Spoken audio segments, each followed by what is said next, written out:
You're listening to the Phillip Jordan Show, talking SEC football and beyond. Well, everybody, welcome into the Phillip Jordan Show. I'm your host, Phillip Jordan from Last Word on College Football and 96.9 The Legend in Dothan, Alabama, where I'm the in-studio host and producer, Dothan Wolves Football. On today's show, we'll be remembering the great Wiregrass and Dothan sports commentating legend and Phil Paramore. Phil Paramore was on the radio for 20-plus years. He was in print journalism as well with the Dothan Eagle. Did some TV work with WDHN news station here in the Dothan area. And he also at one time was the host of the Larry Blakeney Show, former Troy head football coach. He was head coach for Neil Brown, for anybody out there. Need a refresher on that. He did that as well. Phil Paramore passed away on Thursday evening, late on Thursday evening. And on today's show, we will be remembering Phil Paramore. That's what the entire show is today. And we will be doing that. I had 2 interviews with Phil Paramore. 2016, when I was with ESPN Dothan, doing the sideline review. At the time, it was still in the podcast form. It had not yet turned into the Saturday morning radio show yet. But I got to sit down with Phil for about 20 minutes or so. We talked about his career a little bit, what was going on in college football at the time. So that was the middle of the 2016 season. I will replay that conversation for you guys. And then we bring on Lance Griffin, host of The Game Plan on WOOF WOOF FM 100.1. He hosts The Game Plan every morning, Monday through Friday. But he was the producer for Talkin Sports with Phil Paramore for 8 years. So Lance will come on. He will talk about his memories, the legacy, and then we'll talk about the person. That was Phil Paramore. That goes about 15 minutes on that one. And then after my conversation with Lance, I will play my 2019 interview with Phil Paramore. More career stuff, so some stuff you may hear twice from the 2016 conversation, but we go more in depth. That's about a 40-minute conversation me and Phil had. There's some current stuff that's in there too, some Gus Malzahn talk and some overall college football stuff and some Tua conversation in that one. But both those conversations are good, and Lance with those memories talking about the legacy of Phil Paramore.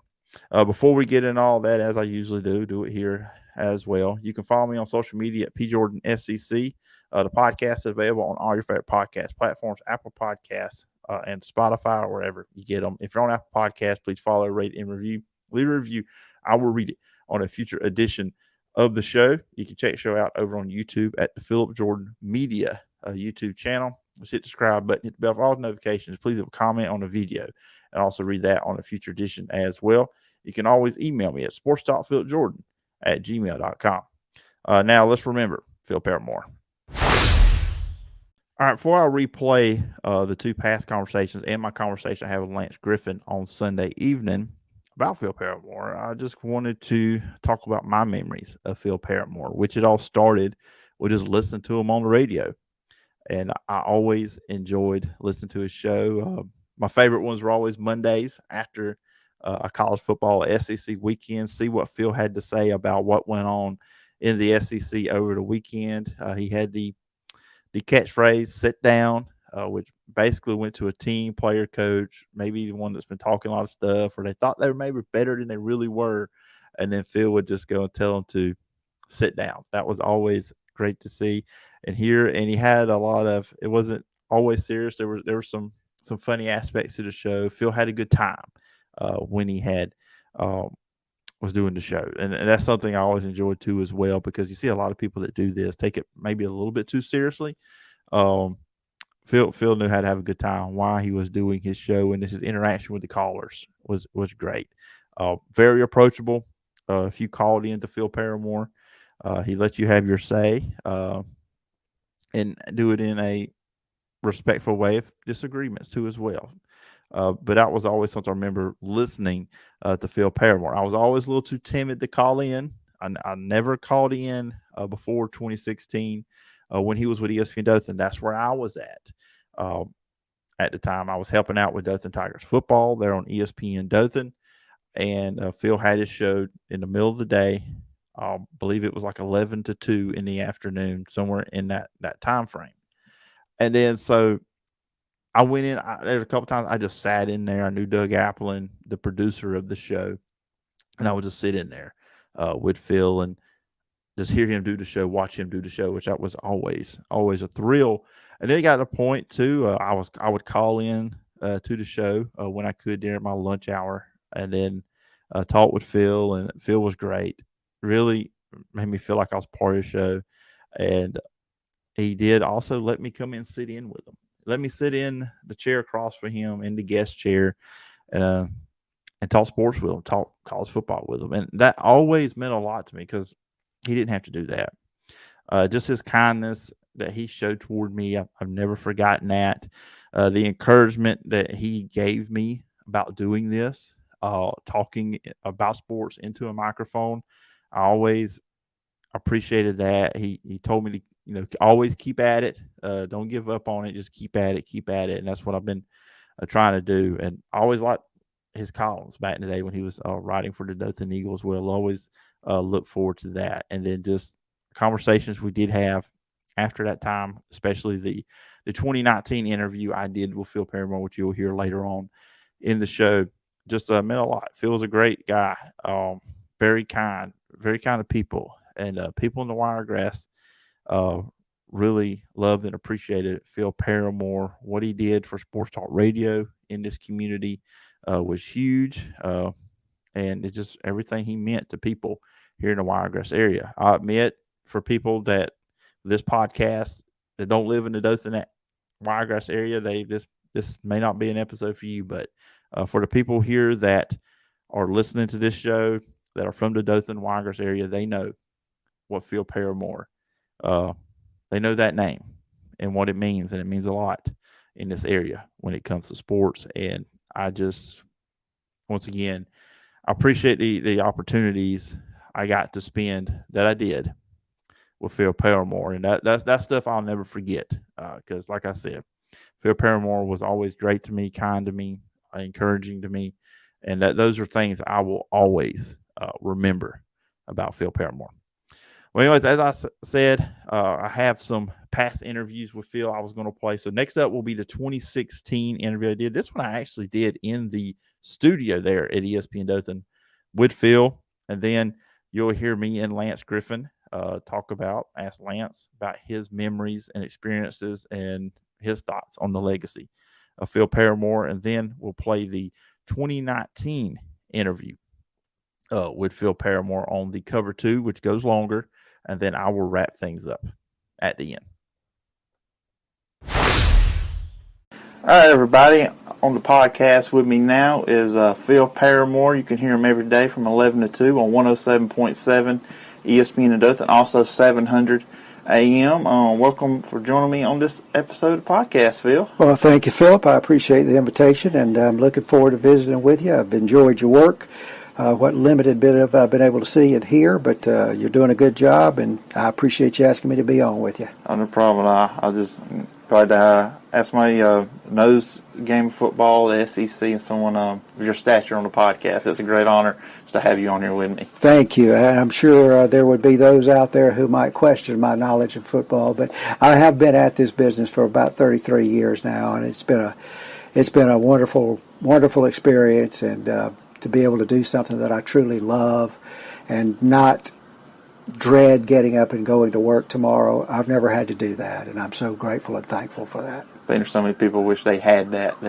Absolutely, yeah, and it's a blessing to look forward to going to work and hoping that you either can disseminate some information or entertain someone for a few minutes of the day that might help them. Mm-hmm. It might give them an encouraging word or a notion that maybe football isn't the most important thing in the world. Maybe life is a little more important, and family is a little more important. But, our theme has always been on my show is to issue an opinion, say something one way or the other. That way the audience knows where you stand, and then encourage a civil exchange of opinions. An adult, mature, whether the exchange of opinions might disagree with each other, that's fine. Mm-hmm. As long as we keep it civil and no name-calling gets involved and there's no personal attacks on anybody, then that's what we've tried to do, is foster an opportunity for the fan to have a forum to talk about what he thinks.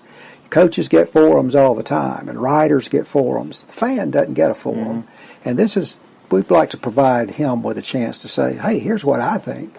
I may not give a scholarship, but I still have an opinion, and I still bleed blue and orange or crimson and white, and here's my opinion. Oh, yeah, and I think on that point, a lot of high-paid coaches and then professional ranks high-paid players don't realize without the fans, they don't get to do what they do because the fans are the ones that pay for tickets, buy the merchandise, and puts money in their back pocket. So they, it's great, when the fan can be part of it as well. Sure. And anybody who's played on any level will tell you that if you play in front of a packed house that's enthusiastic, whether you're on the road or at home, your level of play goes up. It's that way in theater. I've been in plays before when the house is packed and you can tell they're ready to have a good time. The performers feel it. So, yeah, I think the players, without any question, should appreciate the fans and what it costs to go to a ball game this day and age, and what a sacrifice people have to make to be able to take their family of four to a game, even if it's just once a fall. Yeah, and I want to ask you, what got you into sports and journalism growing up, and what got you into business? Well, I was a sports fan, just a fanatic, and I thought that I wanted to be a coach.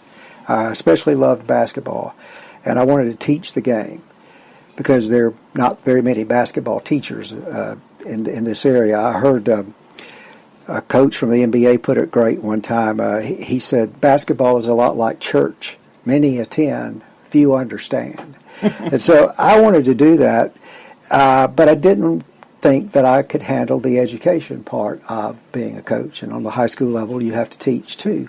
So I happened to do very well on my ACT in English, and had done very well in high school on English, and visited Auburn. I grew up an Alabama fan, but my shop teacher took a day off and dropped me off at the corner of Magnolia and Glen and said, walk. And I walked down to the Haley Center, and every person I met said hello.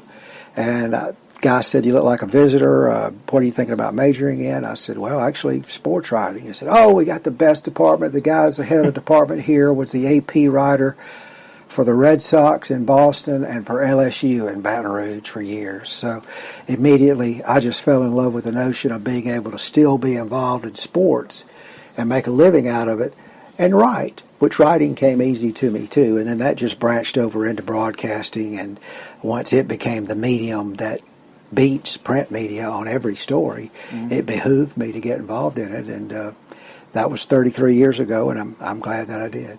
But I guess my love for the sports in general, and then very fortunately able to write, and actually had one of my Auburn journalism teachers right before I was set to graduate call me up to his office, and he said, we as a faculty met recently, and we talked and said, Paramore has probably done the least ever in journalism history in our school, but he's got one ace in the hole, he can write. So they told me that, and I appreciated it. I kind of was that an insult or a compliment? And as the years gone by, I've realized it was a compliment, and they taught me how to apply my trade, and I'm forever grateful. Wow, that's great. And when you look at the past few years in both print and radio or even TV, what are some of the big differences that have changed the landscape of the business in general? Well, I think computer and being online and the exchange of information is instant. There is no way for any print medium to beat the electronic media on a story that breaks. They can't do it. You've got national radio shows on, local radio shows on that are covering, constantly monitoring all of the web pages that are made available to us, and the general public is doing the same thing. They're a member of various clubs that will allow you to have information on Alabama or Auburn or Florida, Georgia, Florida State, whoever you pull for. And I think that's the biggest change. Newspaper is struggling for its identity. They don't know what they're supposed to do because they can't win electronically. I mean, you sit there and read a game story 24 hours after the game was played that everybody saw on television. What are you really getting out of that? Not much. Yeah, I even found myself, I hate to say it, less and less reading the actual paper. I go to more even here local, DothanEagle.com, more than I would actually pick up the paper, which is just... Well, they're relegated to basically making 90% of their coverage local. But I would counter that by saying for all 200 fans that were at whatever high school game on a Friday night, for it to take precedence over Alabama and Auburn playing top 25 games and being relegated to 8th or 9th page status, somebody's doesn't have the proper priorities. They're not in touch with it, and it doesn't come from the people in management here. It comes from a higher level than them, and frankly, they're missing the boat. Yeah. Anything you can give me about Alabama or Auburn, I promise you both fan bases are going to read it because A, they're either interested in their school, or B, they want to see what the enemy's doing. Oh, yeah. Yeah. And I'm not sure how many people are going to read a long 30-inch game story about two small schools when 90% of the people who care about the outcome were there.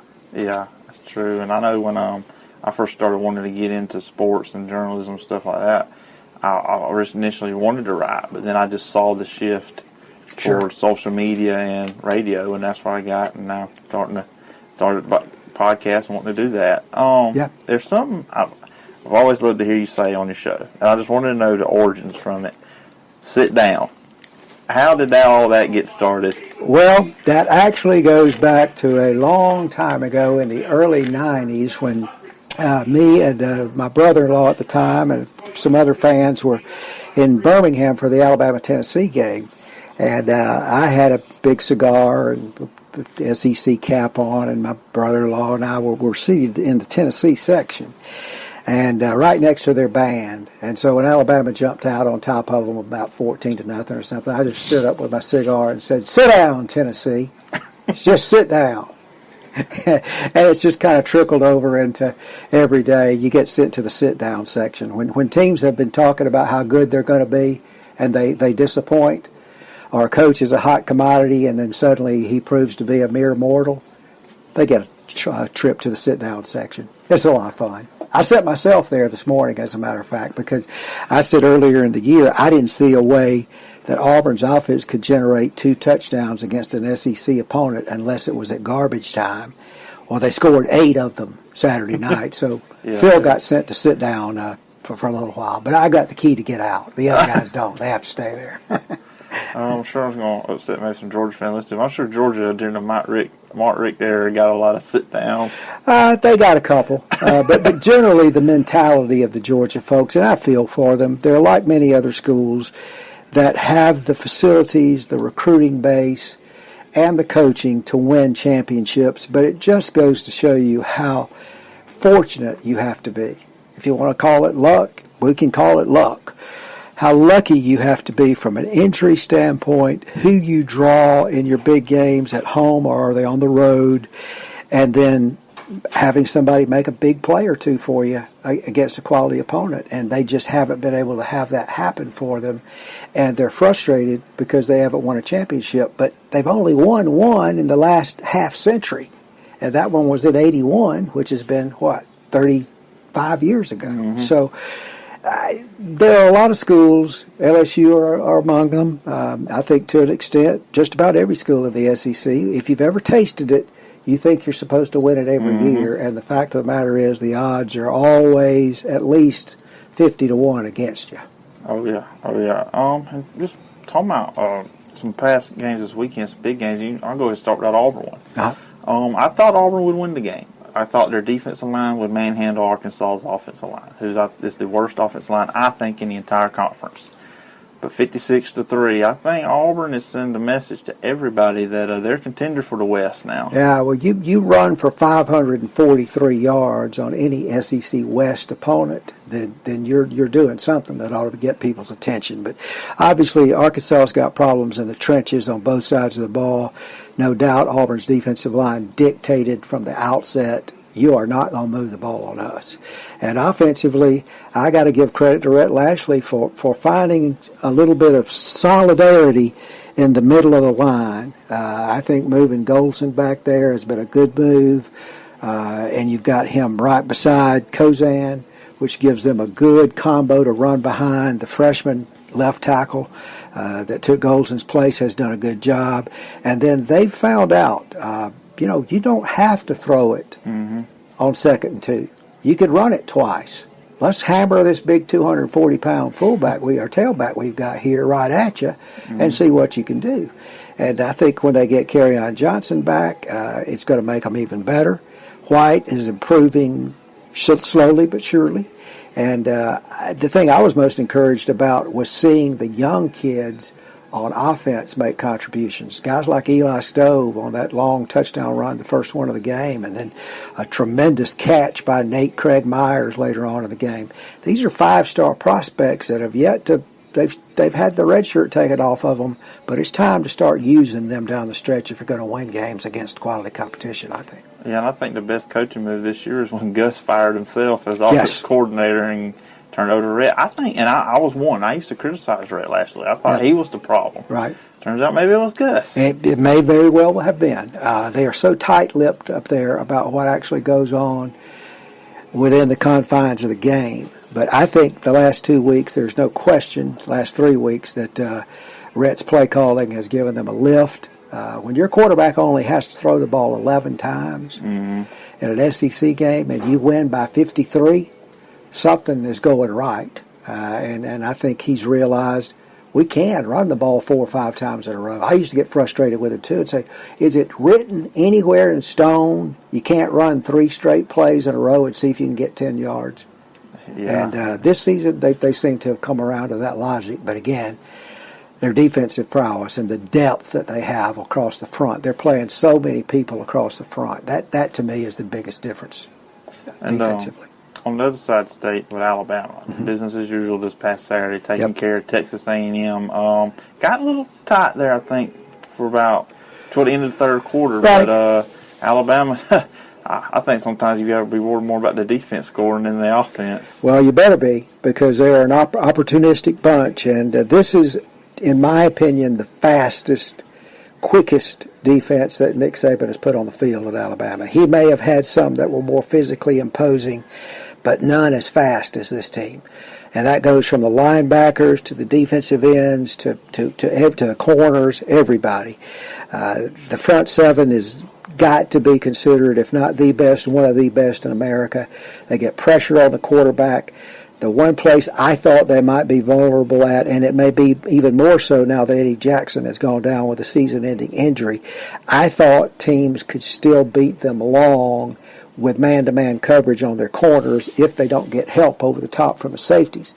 But when you're sacked 6 times, the way Allen was for Arkansas, it doesn't make any difference. You don't have time to throw the ball, or for Texas A&M, you don't have time to throw the ball. So that's an easy. I've always heard old coaches say this: the best pass defense is a good pass rush, and that's the way it is. And I think Alabama fans can draw some comfort in the fact that Nick Saban himself specializes in the defensive backfield. Looks like Minka Fitzpatrick will probably come on and take the place of Jones, but they got to replace him in the special teams games too, because he was such a valuable punt returner.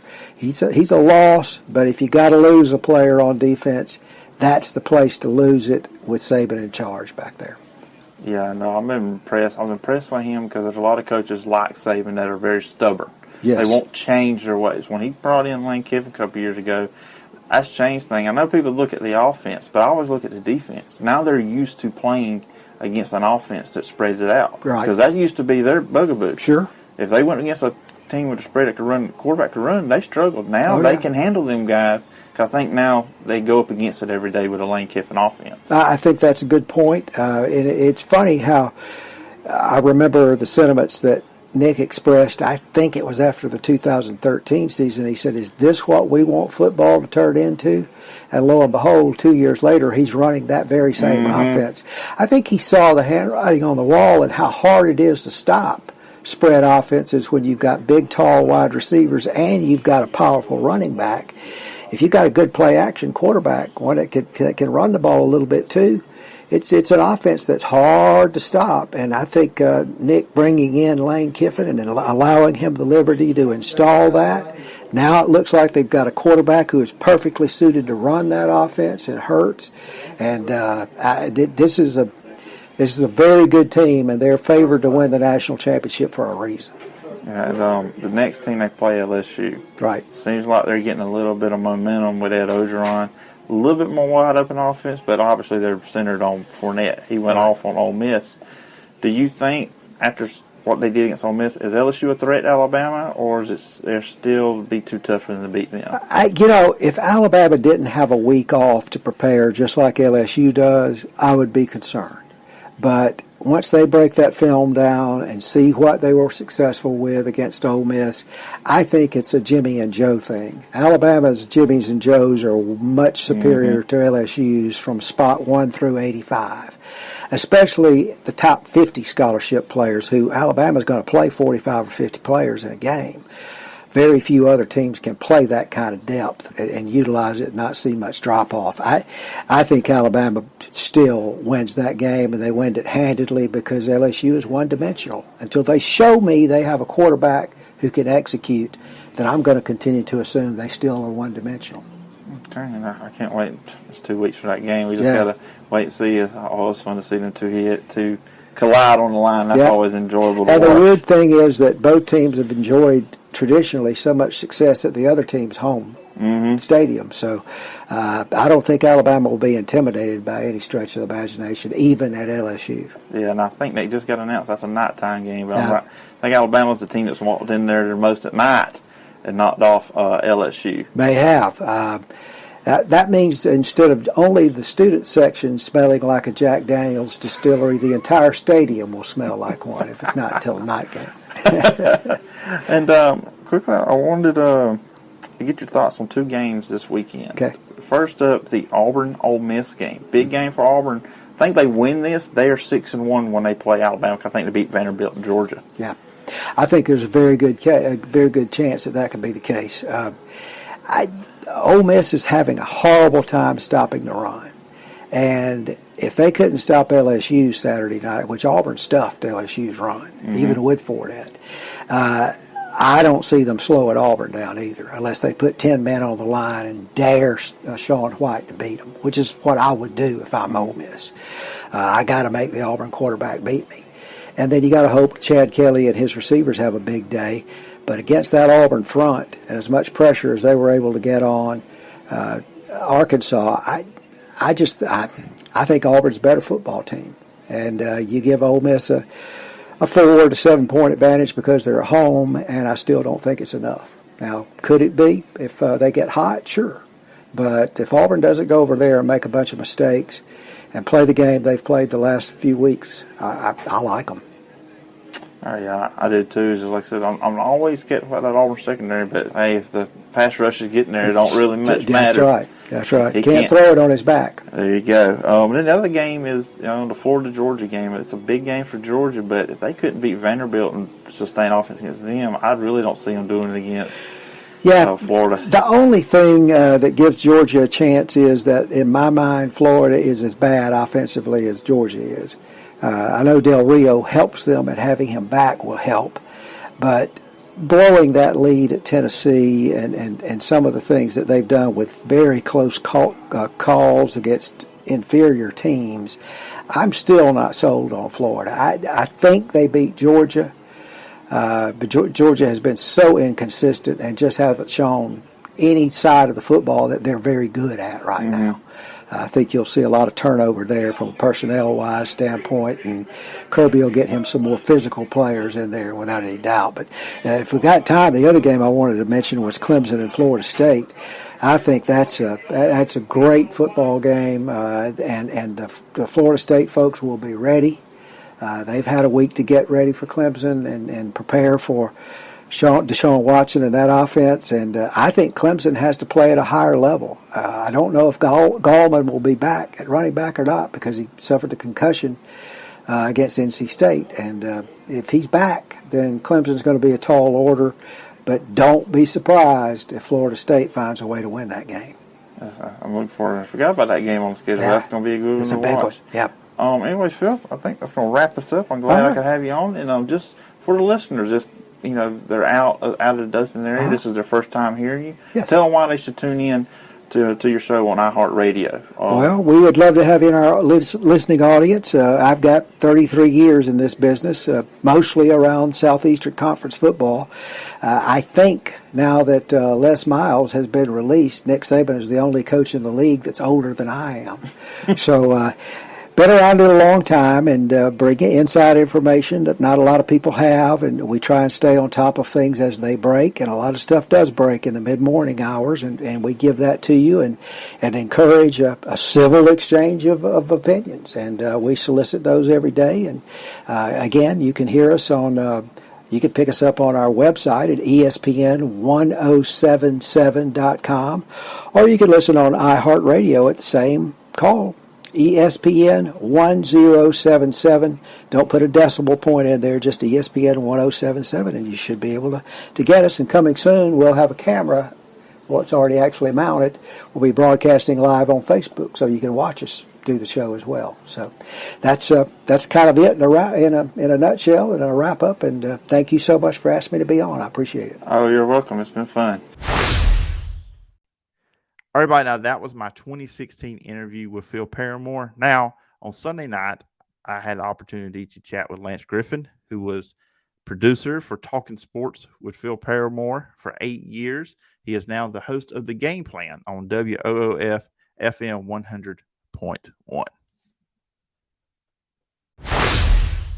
Everybody joining me on the show right now, somebody that was the producer of Talkin Sports with Phil Paramore for 8 years. That is Lance Griffin, right now host of The Game Plan on WOOF FM 100.1. And Lance, I appreciate you taking a few moments to come on and talk about Phil Paramore. Well, thank you for asking me. I really do appreciate it and happy to do it. Yeah, just starting, of course, it was Thursday night. I think, I found out via social media. And this is the first question is the hardest with this stuff, but what was your mindset? Where was your mind at when you heard the news on Thursday night? Right. Well, one of Phil's good friends and a person that we both knew pretty well, Tim Reeves from Hunt's Restaurant, he called me at lunch on Thursday to let me know that Phil was gravely ill, and obviously it was a big shock to me, and hated to hear the news, of course. And then it was that evening that I got word that he had passed away, and it brought back a flood of memories, and they were good memories of our time together. And it was obviously still a sad moment, and I feel for his brother Michael and mom and dad, and it's just a tough situation. I hated to hear it. Yeah, I was watching the tournament. It was Thursday night, and one of my former colleagues at ESPN Dothan, Doug Applin, had shared the news on Facebook. So it just kind of took you out of everything, and it did for me. I mean, you knew Phil a whole lot better than I did, but just a little bit of time in 2016 when I spent time around him, it was a shock on my end as well. But you spent 8 years as his producer in the mornings. What were some of your early memories working with Phil? Well, initially, I think I was just very impressed with how much of a breadth of knowledge that he had. It wasn't just college football. It was college basketball. It was golf. It was just about anything anybody wanted to talk about. Phil could have an intelligent, knowledgeable conversation, and that is the mark of a really good host, to be able to have those conversations. So that stuck out to me right away. Yeah, when he got going, and of course I was younger when he first got going, so I wasn't listening to sports talk radio yet, but he really was the first of that kind here in Dothan, wasn't he? He certainly was, and he was going before I became his producer, and over time, he told me how he got started, because it was fascinating to me that you could make a go of it in a market the size of Dothan, and pretty much everyone told Phil that he was silly for trying, that sports talk radio was for bigger markets and you can't do that here. And to everyone's good fortune, he didn't pay any attention to that, and he blazed the trail and made it happen, and just made connection after connection after connection, and that's how it got started, and that's how we are where we are now. Oh, any certain memories, like I said, you were sitting there as producer on Phil show, any memories that really stick out to you?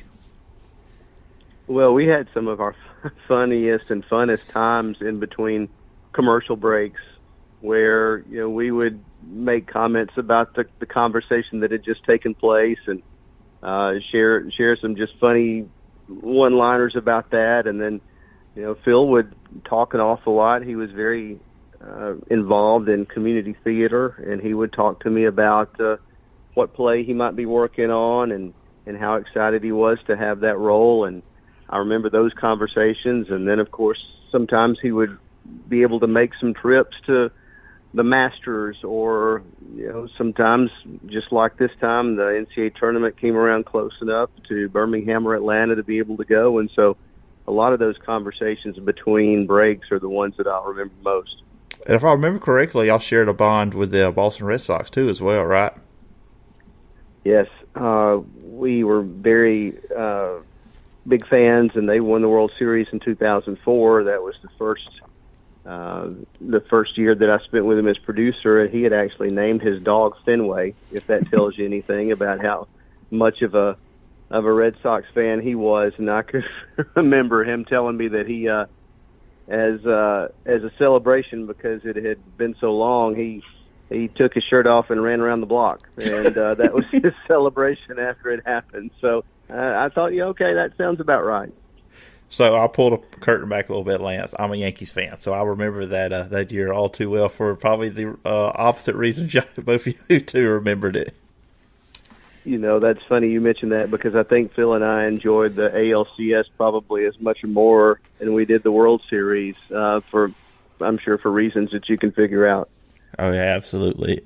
Just with him, and ever since Thursday, and seeing people post about him on social media and stuff like that. Just he really put his imprint in this area, in the Wiregrass, with sports fans and people all around the area.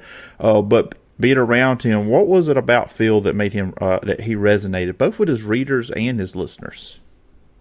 Yeah, that's a great question. I think he had strong opinions, which I think is important, and he was at the time in the Wiregrass, for so long. You wanted to know how Phil weighed in on something. You may agree with him, you may disagree with him, but when he had a take on something, he would flesh it out, and he was the guy that when you were at the dinner table or wherever you hung out with friends or anything like that, you wanted to ask somebody, did you hear what Phil said about so and so today, or did you read what Phil wrote about so and so? And he was that guy all over the Wiregrass, and it's when you are that guy for several years like he was, you're going to have a tremendous influence. And of course, there was always the infamous. You always wait. I'll admit, when I listened to Phil, especially on Monday mornings during the college football season, I could not wait to hear him tell somebody to sit down. Oh, absolutely. Your thoughts. When being in there with him, and then he tells a team or a player, coach, whoever it was, just to sit down. Exactly, and it was. You're right. It was just about every Monday, and that's been years now that, since he had done that on his show, but it's amazing how many people still repeat that, and that phrase is still in the Wiregrass, and so that tells you how much of an impact that was. If I remember correctly, didn't he have some shirts made of that too? He did later on, in the latter part of his time there were those that he had. People ate him up, and every once in a while you would see somebody with a shirt out there around town.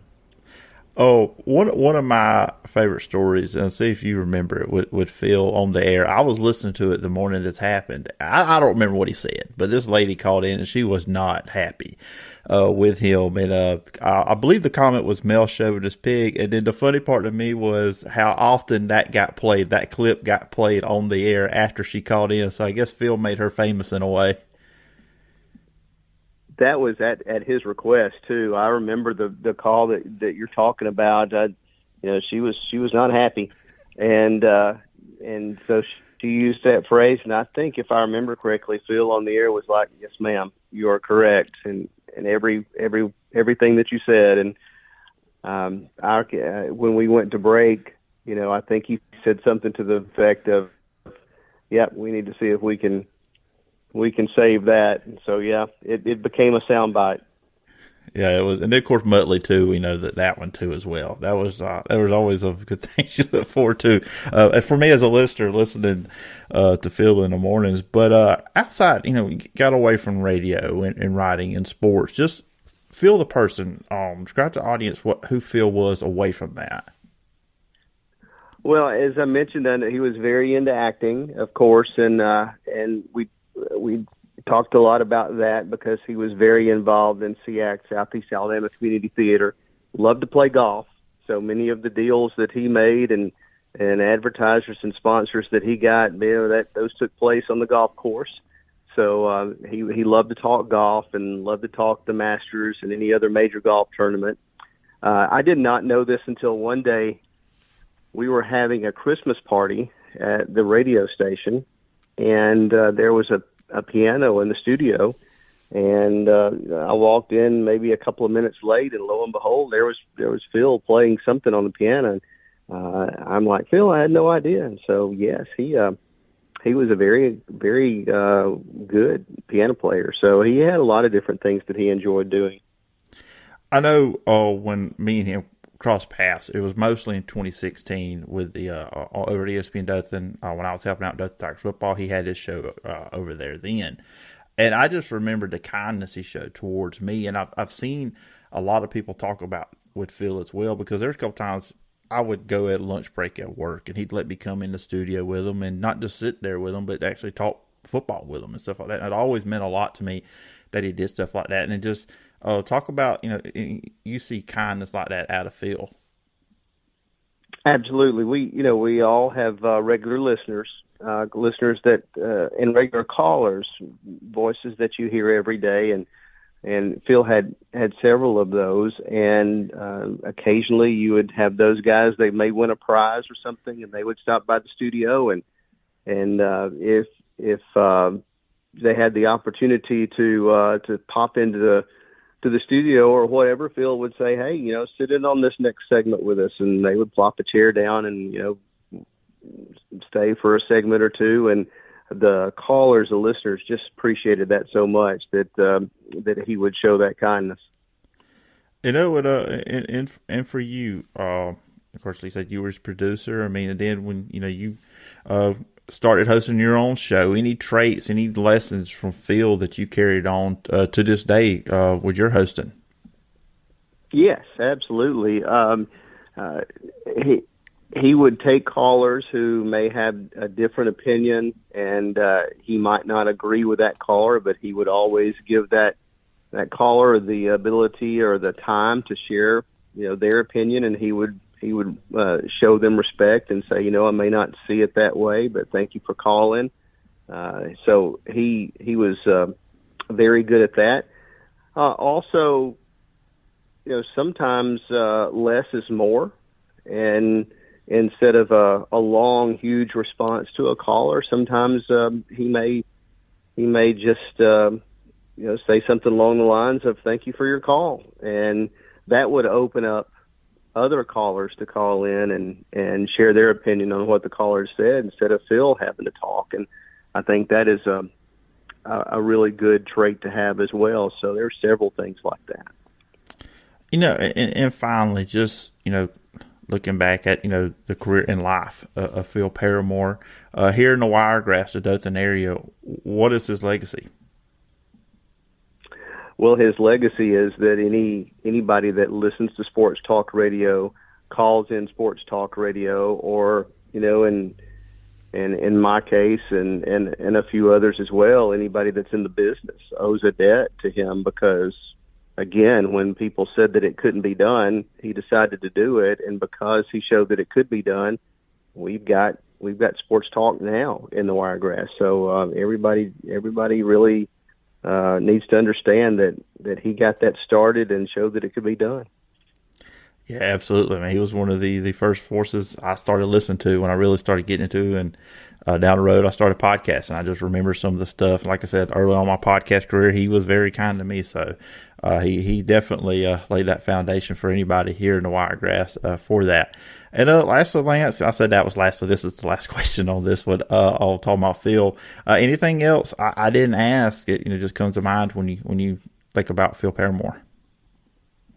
Well, I think, we did a sort of a remembrance show the day after he passed, and just how people were so eager to be able to talk about their memories, because sports talk radio, especially in the morning, is so much of a part of people's routines.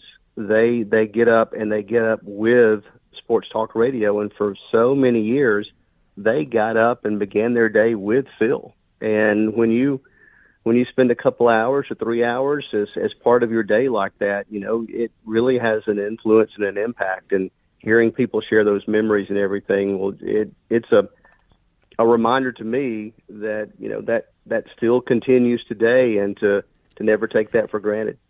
Yeah, I meant to ask you about that, how it was with the listeners, and I'm sure that's, like you said, how it was memories, and there's a lot of them that were still there, from when he was on the radio in the mornings. But Lance, I told you this before. I told you this earlier in the day. I appreciate you doing this. Difficult time.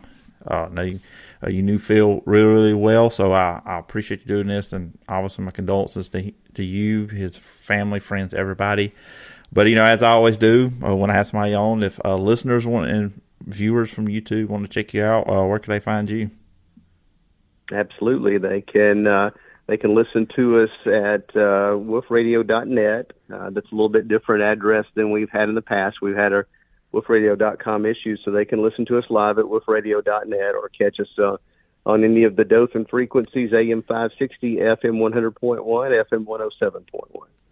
All right, Lance, I appreciate it, and I appreciate the time.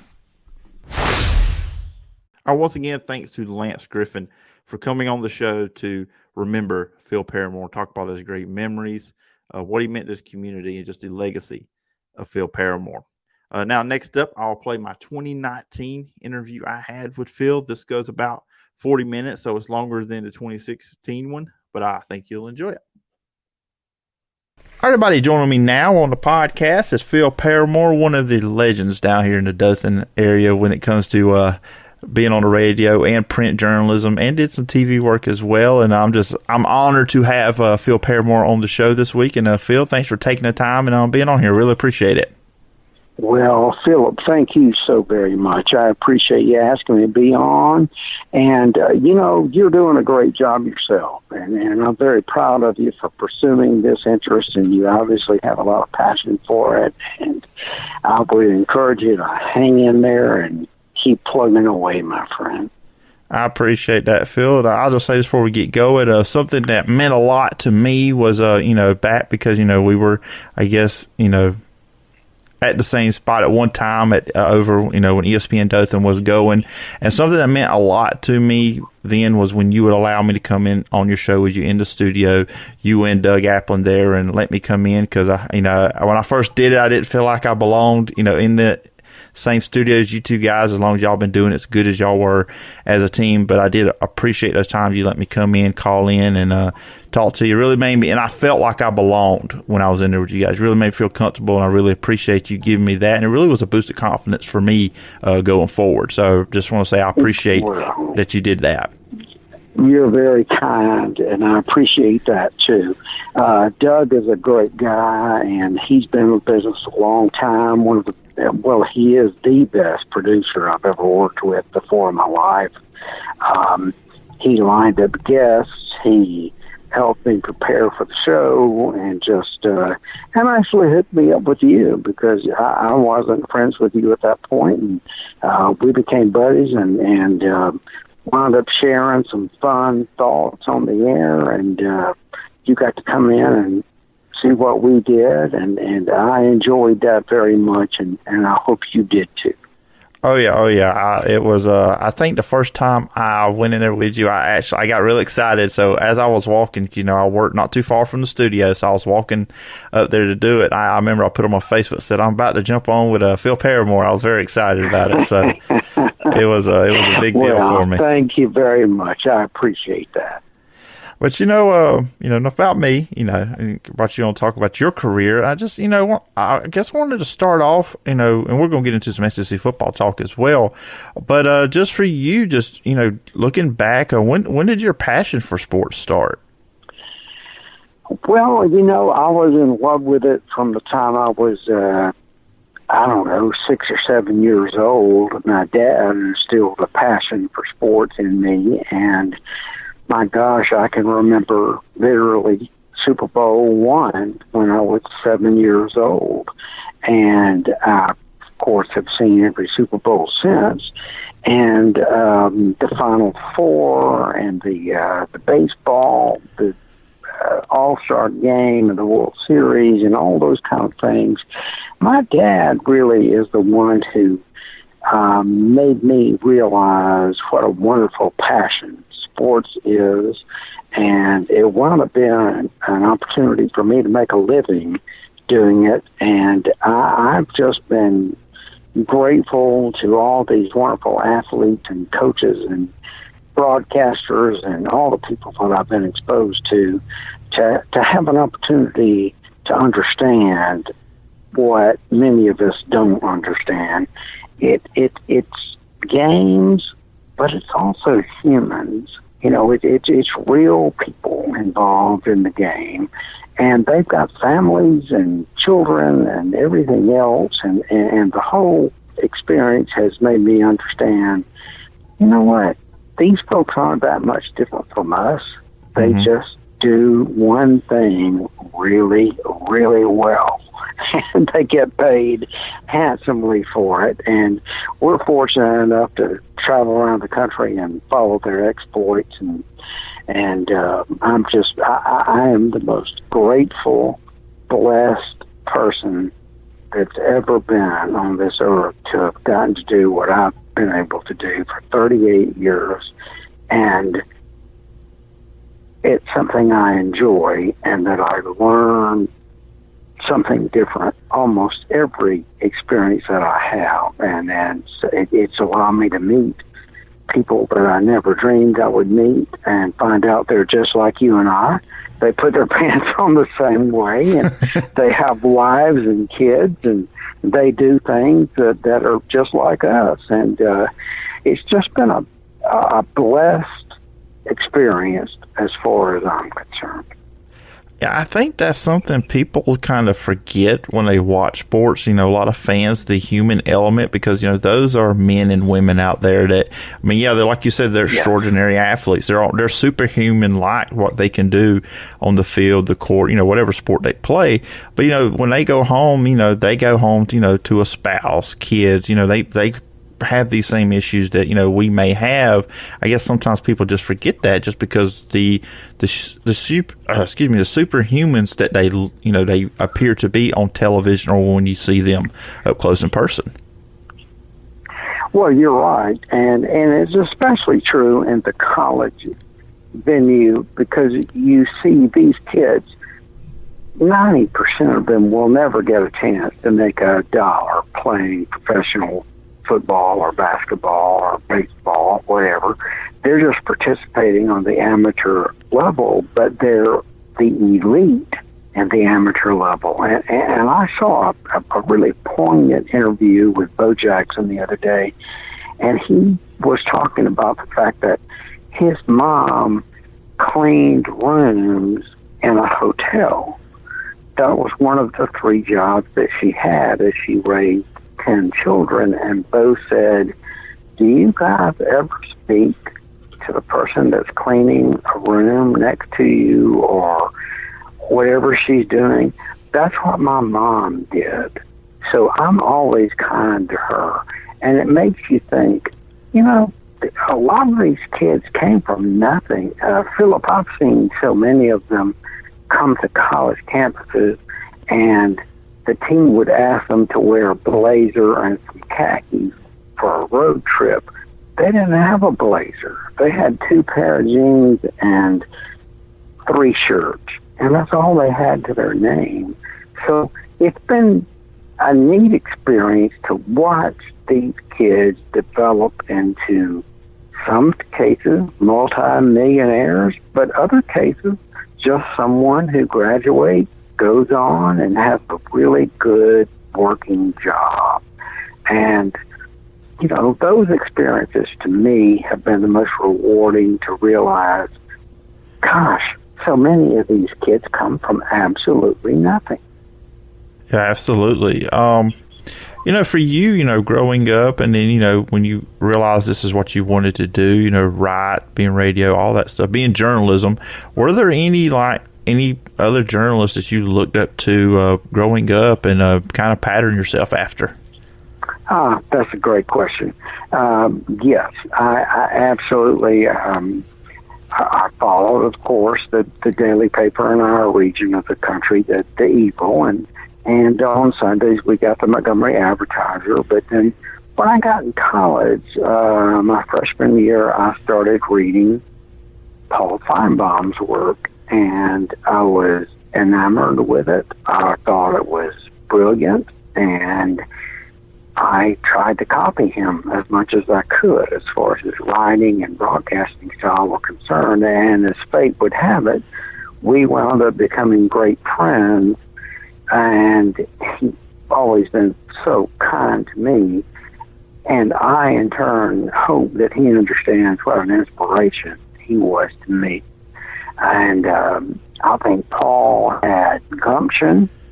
This was back in the Bear Bryant era, the very end of the Bear Bryant era, when he was bold enough to challenge him, and he challenged Auburn and their decisions and various other schools in the country. And he was my model, I guess, as far as I knew I had to be more laid back in a small market like this than he was in Birmingham. But at the same time, he was the person that kind of inspired me to write and speak the way that I did. So when you first got to college, what was the next step in your career, you know, getting in print and everything? Well, I had 3 or 4 job offers, but as most people in print journalism know, it is a notoriously low-paying profession. So I had to really, weigh my choices, and the best opportunity I had was at the Eagle. I had an offer from the Advertiser in Montgomery and a couple other papers, but I could live at home off mom and dad for 2 or 3 years, and I did that for a year or so, and then was very fortunate to have been promoted to sports editor at the Dothan Eagle in 1984. I was the youngest sports editor that I'm aware of a daily newspaper in the history of the state of Alabama. I was only 25 years old. So I didn't really know what I was doing, but I was doing the best I could. And that's kind of the way that it happened, and then moved on to various other junctures from there.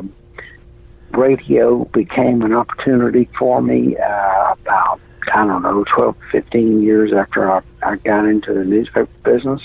And I realized in electronic media, A, you can make more money. B, you're going to beat the print media on every story because you got it early. You got it before they do.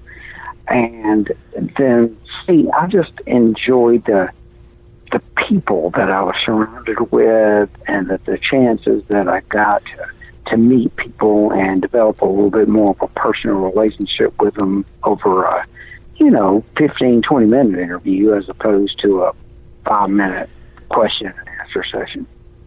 Yeah, and that's something I really like about the podcast format, a little bit of radio, which I love radio too, is, like this, what we're doing here, I can talk to somebody for 20, 30 minutes. You don't have to worry about going to commercial break, throwing an advertiser's name in there. You can really do a long-form interview. And I have actually found that a lot of people are a little bit more laid back in that setting. They don't feel as maybe uptight. They know they're not restricted to a certain amount of time. So it is fun when you can get those longer interviews with people, because you do, like you say, you do make a connection with that person, and beyond in just that small increment that you may get in other areas. Sure, I agree with you. And one of the trademark characteristics that Paul has that I tried to copy was when I had guests on the air, if you'll be very, very strategic about it and not say anything for about 30 seconds, then the guest gets uncomfortable and thinks that you're not going to ask him another question.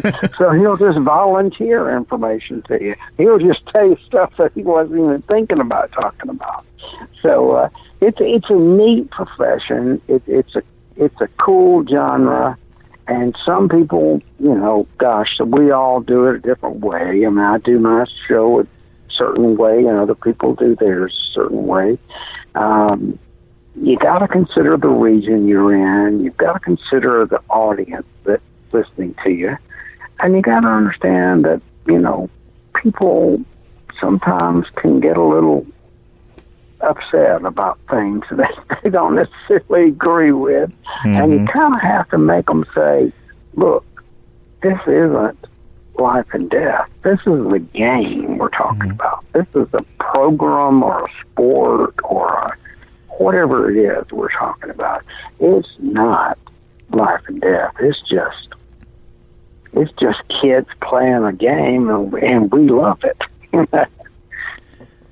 Now, I've asked you this question before, but I'll ask it to you again, because I know one of your signatures on the radio especially was sit down. And I just would like to ask once again, where did that originate? That's funny you asked me that. Actually, my ex-brother-in-law and I were at an Alabama-Tennessee game at Legion Field, and we came into the game, and the Tennessee people were being so obnoxious, and oh my gosh, they were just, we were stuck in that section.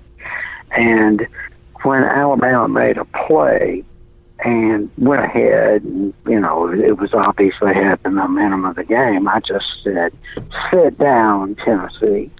And it just carried over into just sit down.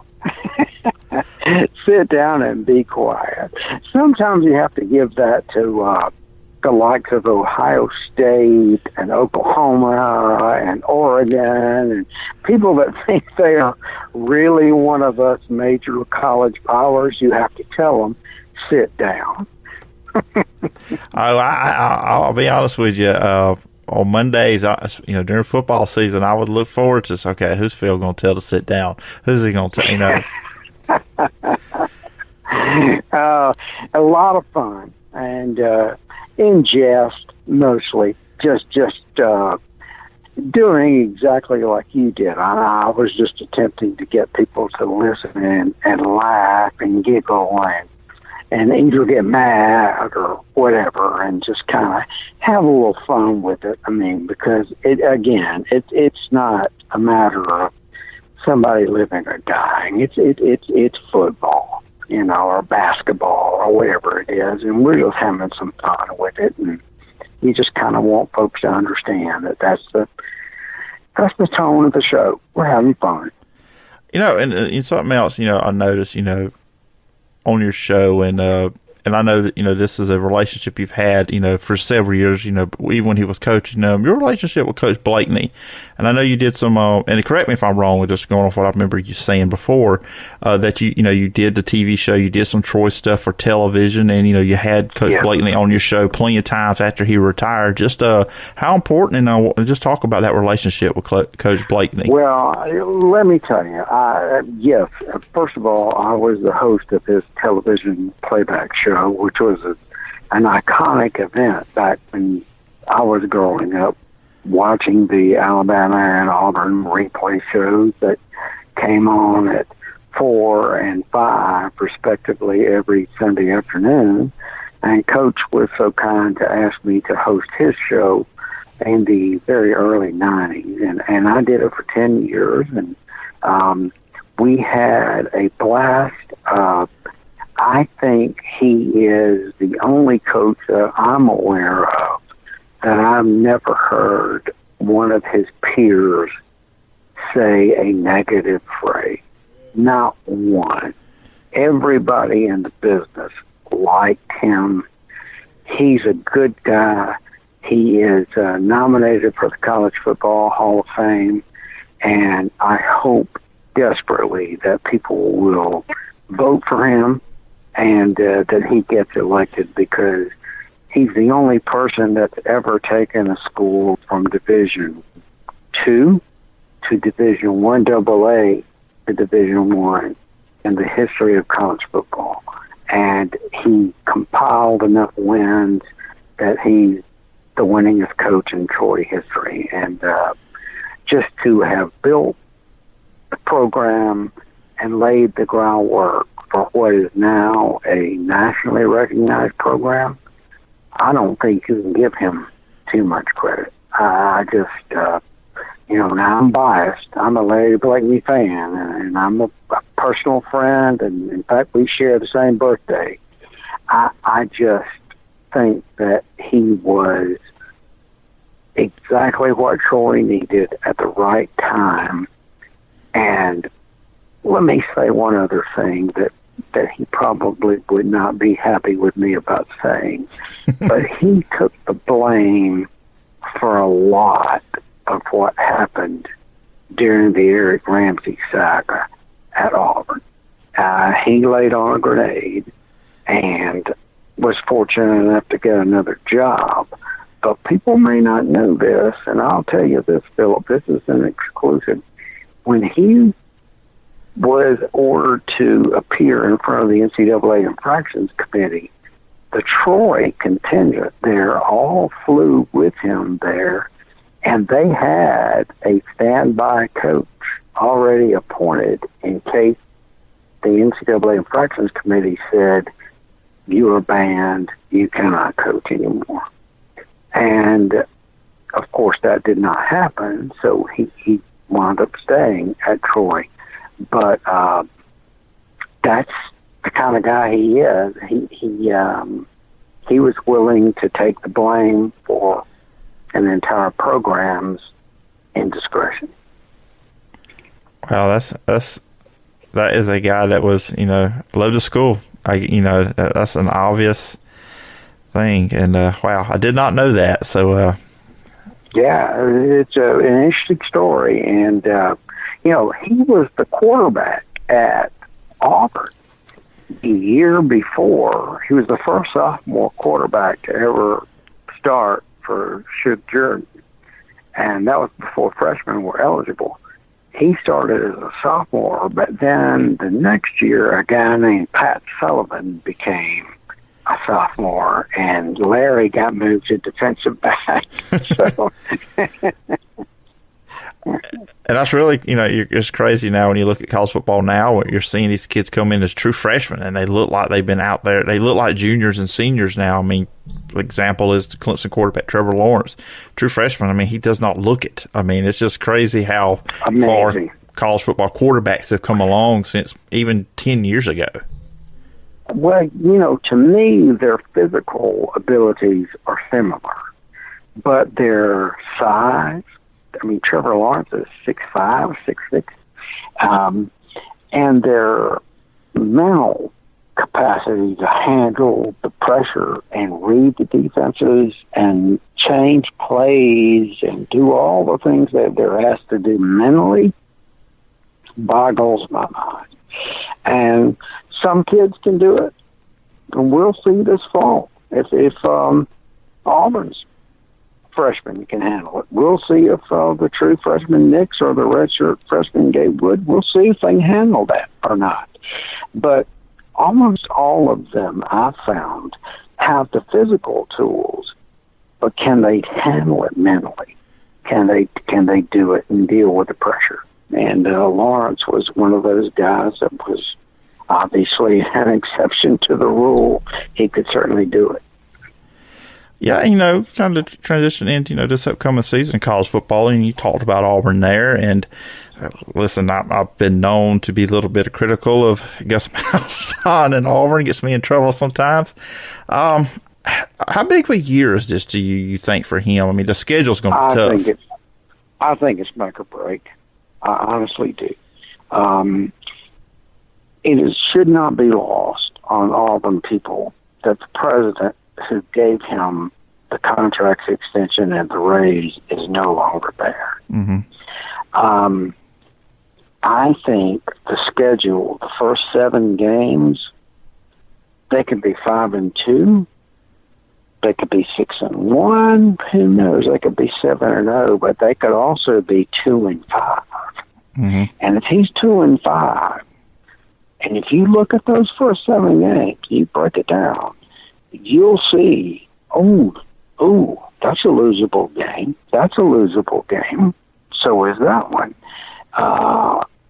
I think he could be in deep, deep trouble. I think the quarterback situation, the development of the offensive line, which everybody thinks is going to be so great, and I'm going, why? Because they weren't very good last year. It's the same guys. I'm concerned about the direction, and this has always been my phrase, Phillip, the direction of the program. I'm very concerned about the direction of the program. They've got to have a good year this year, or else you have a hard argument to say the direction of the program is upwards. I don't know if it is or not. And the thing about Gus that I don't understand is clearly the offense that he really wants to run is based on an option dual threat quarterback, and he hasn't recruited one since Nick Marshall in 2013. How can you go 6 years and not find a quarterback that can run the option and throw the football in the entire nation? How can you not find one that can do that? And that's what concerns me the most. Yeah, because, I mean, I've been labeled a Jarrett Stidham apologist. And maybe that's because I'm also a pro football fan, so I see what he can be. And I just watched him. Even the year they got to the SEC Championship, you could tell he was not the right guy for that offense. At the next level, I think he has a far better chance to flourish than he did in college. Because the system he signed on to at Baylor was entirely different than what he was brought into at Auburn. So, you think about how many high schools are running the spread offense that's also option-based. Do you mean to tell me you can't scour the country in 6 years and find 1 or 2 of those guys that can run this? I'm having a hard time dealing with that. I think a lot of Auburn fans are. I'm in a few Facebook groups, Auburn groups, and that seems to always be the question. Like, why can't we get a guy like Nick Marshall that can do that? And I think they hope Joey Gatewood can be the guy, but Bo Nix is there too, and I kind of like what I see out of him as a quarterback. So that's going to be. I think that is the season hinges on the quarterback and picking the right one. Well, Phillip, to me, there are 2 things about the quarterback. He cannot get you beat. You can't let him get you beat. by making mistakes and not being able to run the offense and handle things. And secondly, he's got to be able to change the play at the line of scrimmage if he needs to. He needs to be able to escape from trouble if the play breaks down, and he needs to be able to improvise.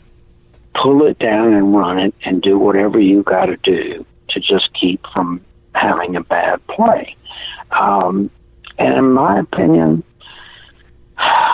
it's been an iffy situation at quarterback really ever since Nick Marshall left. It's just been but you got to go back a long time. I was watching a game the other night and I saw Daniel Cobb performing, and he was a limited drop back guy, and so have so many other of the Auburn quarterbacks been. And you just want to say, how can an elite program like this not find an elite quarterback?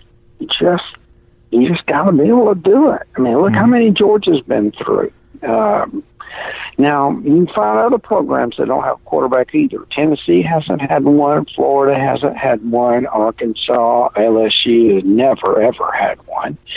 The couple of years of success that Ole Miss had was because they had a quarterback.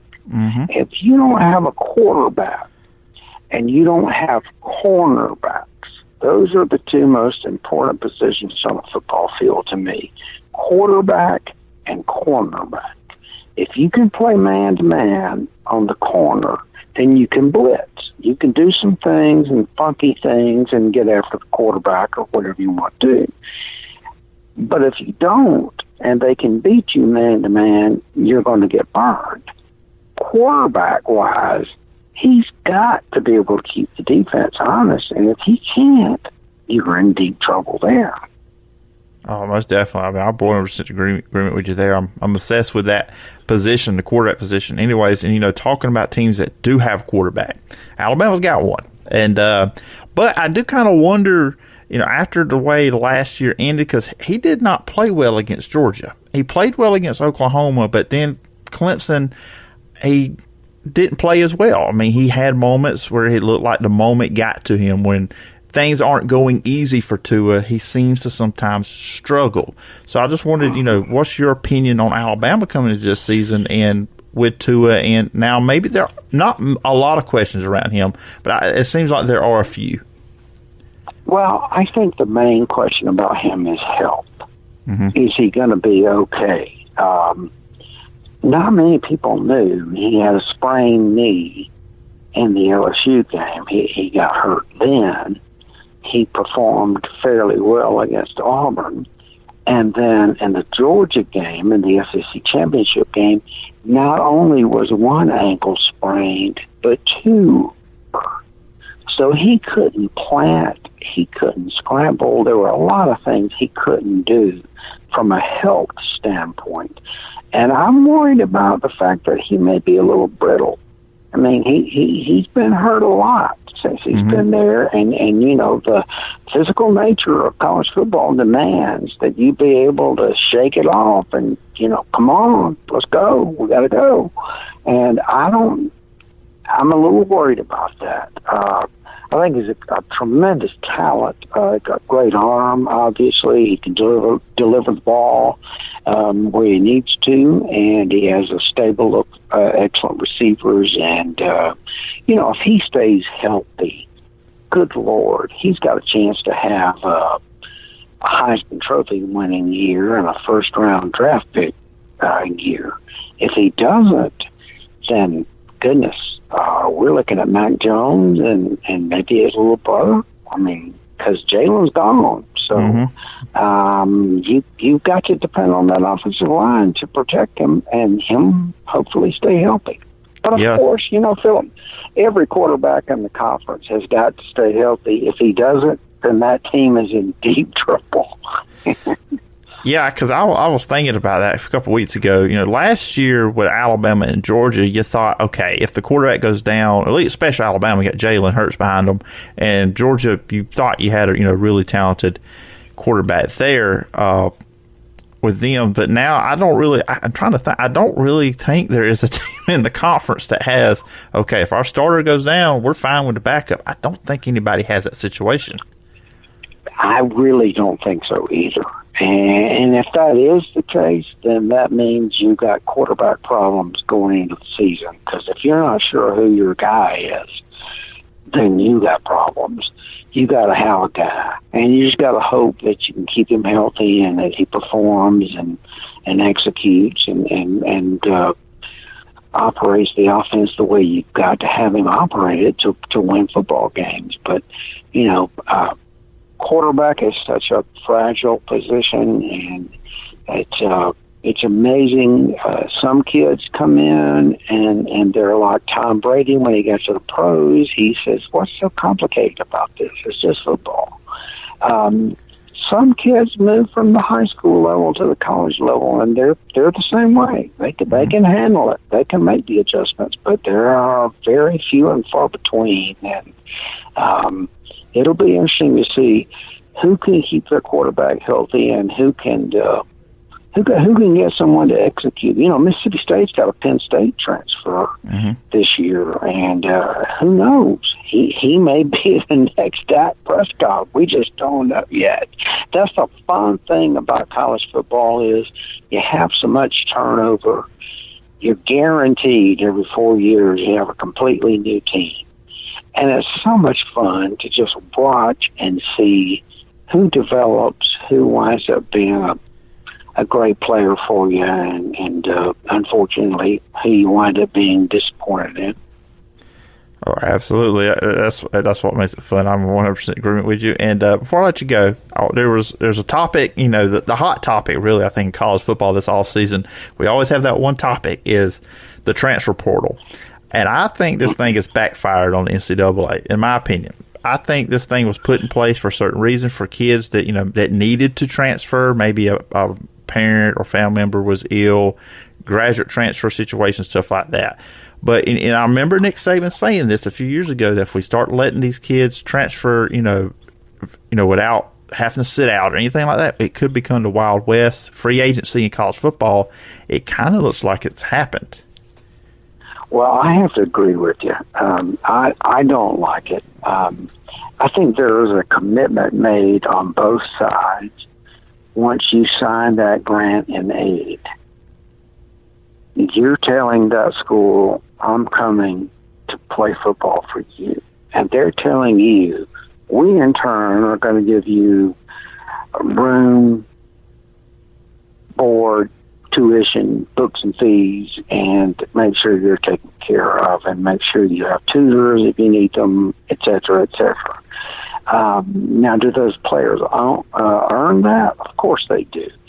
But it is a commitment on the part of the university, and the player, in my opinion, owes them at a minimum 2 years. You owe them a minimum 2 years, and maybe even 3. And then if you want to transfer, I don't know if you've been redshirted and you got an extra year, maybe so. But yeah, I think you're right. It's borderlining on free agency, and we do not need that in amateur sports. That's for sure. Because you don't think any illegal inducements might be involved in where someone might transfer, do you? Yeah, that's yeah.